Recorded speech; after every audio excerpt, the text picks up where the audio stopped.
Brian Palavaro here with co-host Dylan Bowman, and our guest right now is Zach Miller going into the 2017 TNF 50.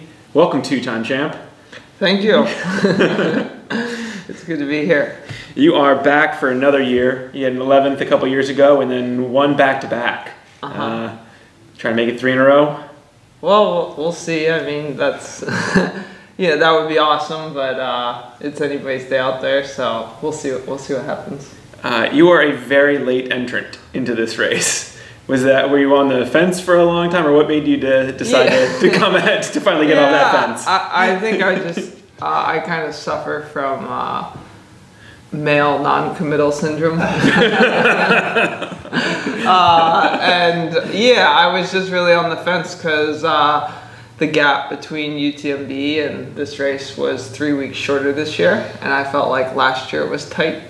And so I just kind of, with the hundreds, you always kind of got to give your body some time to come back around, and so I just kind of took my sweet time seeing how the body was feeling and making that decision. It seems to be the story of your 2017, kind of waiting around to see how your body is. Yeah, and it's been largely because I've been battling injuries this year, which is really abnormal for me. I'm not normally doing that. I'm normally just healthy.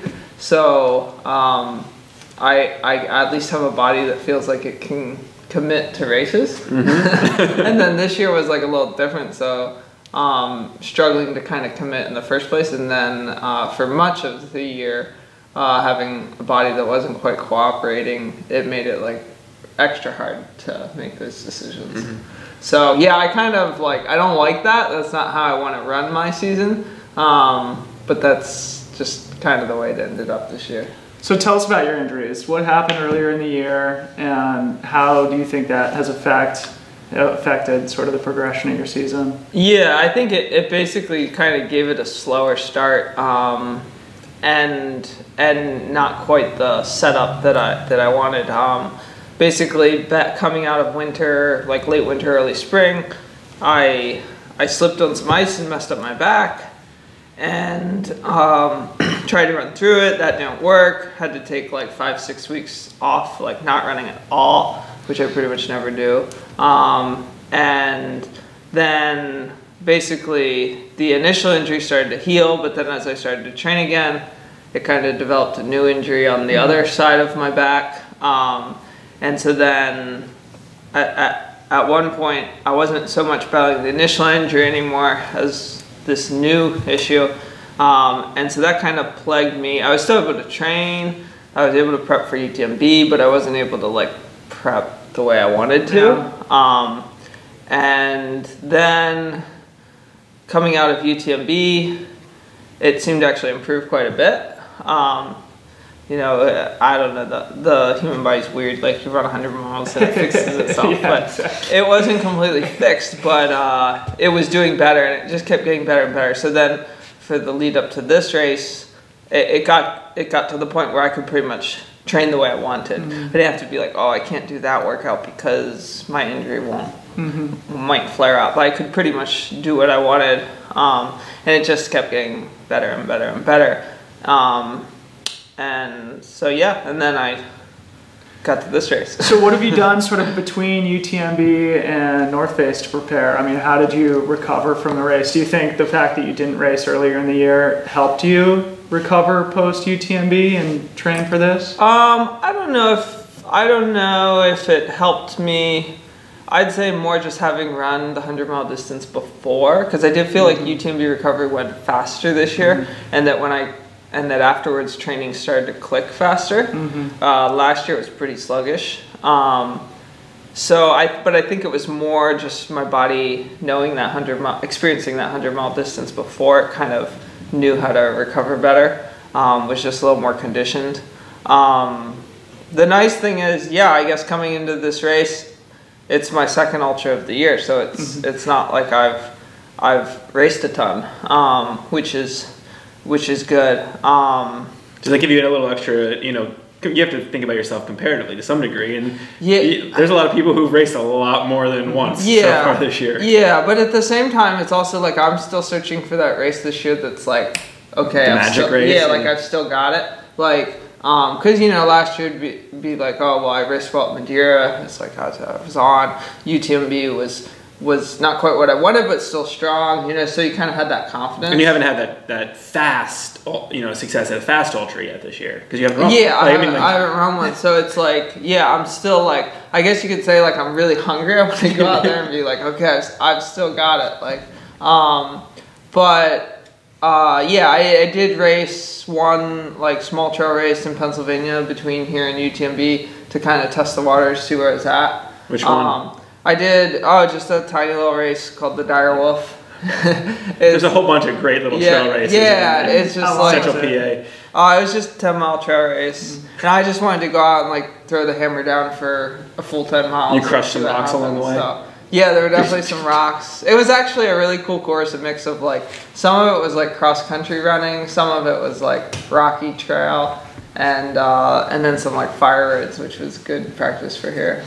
So I can't help but ask, I mean, we're about to talk to Hayden next. Last year in Hayden, you guys had one heck of a showdown, and are you excited to?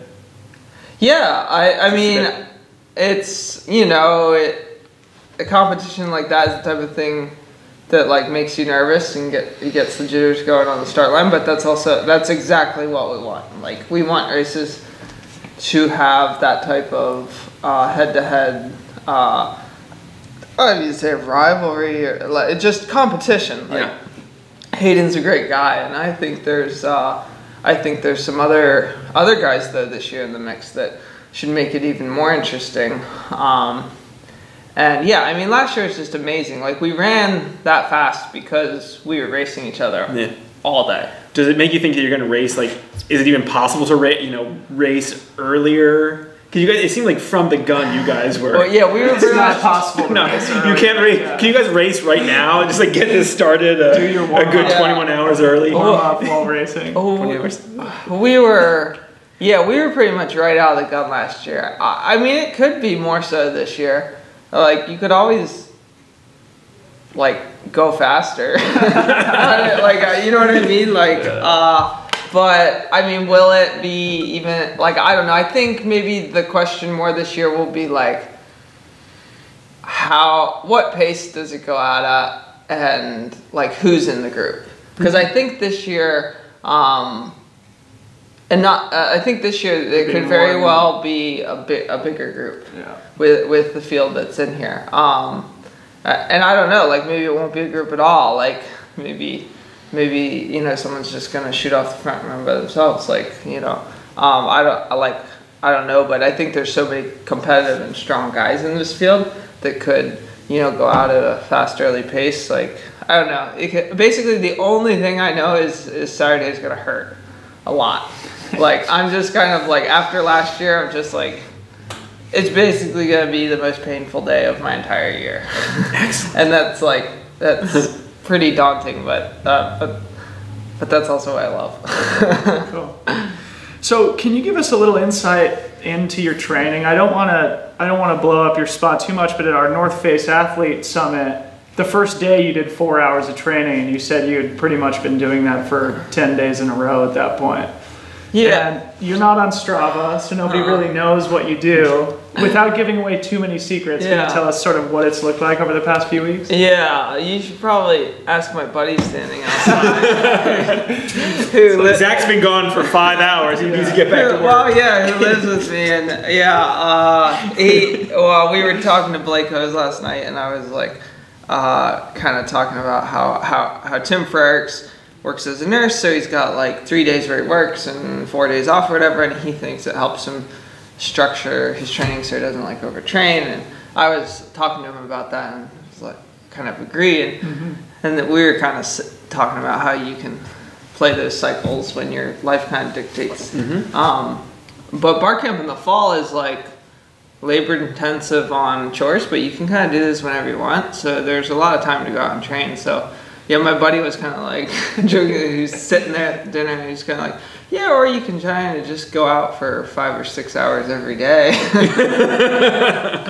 And I was like, and it's not necessarily that every day, but when you saw me in Sedona, like, yeah, it was starting to crank up, and I don't necessarily keep super strict tabs on it. I kind of have a general method that I'm following, but some days it's like sometimes you just start to hit those weeks where things start to click, and like you just start stacking up big days, and it just keeps rolling. Like I was maybe kind of in the middle of that. I was also traveling, so I was running big stuff. So like, you know, I had like on that road trip, I started off with like a run down the mountain and then like a big loop out elsewhere in Colorado. So I had like a 30, I had like probably like a 6.5 hour day, and then like a 30 some miles, and then the next day I ran up Humphreys, and in Flag I was there. It's fun to do. Yeah. Like Alicia Morgan was like, you can run up Humphreys. I was like, and I went out and I felt terrible,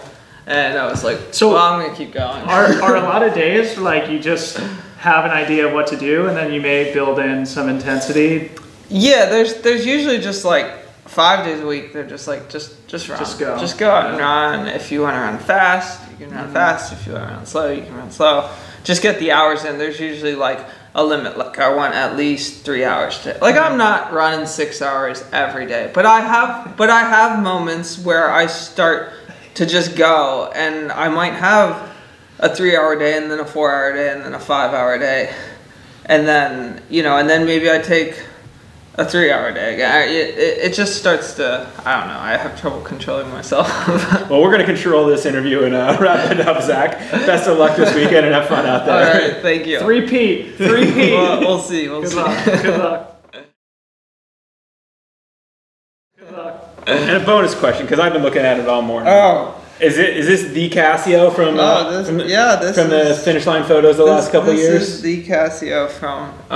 I bought this in Madeira for like $5. So this is relatively new. This is not like you had this in high school. This Casio. No. Because when I trained for Madeira, I trained without a watch. Like I trained with the cabin clock. I just looked and left and came back, and if it wasn't long enough I went back out. And so when I got to Madeira, I had no watch to like check my nutrition with, so that's why I wear it. So it's not old enough to have a name or anything like that? No, it doesn't have a name. It's just the Casio. The Casio. All right.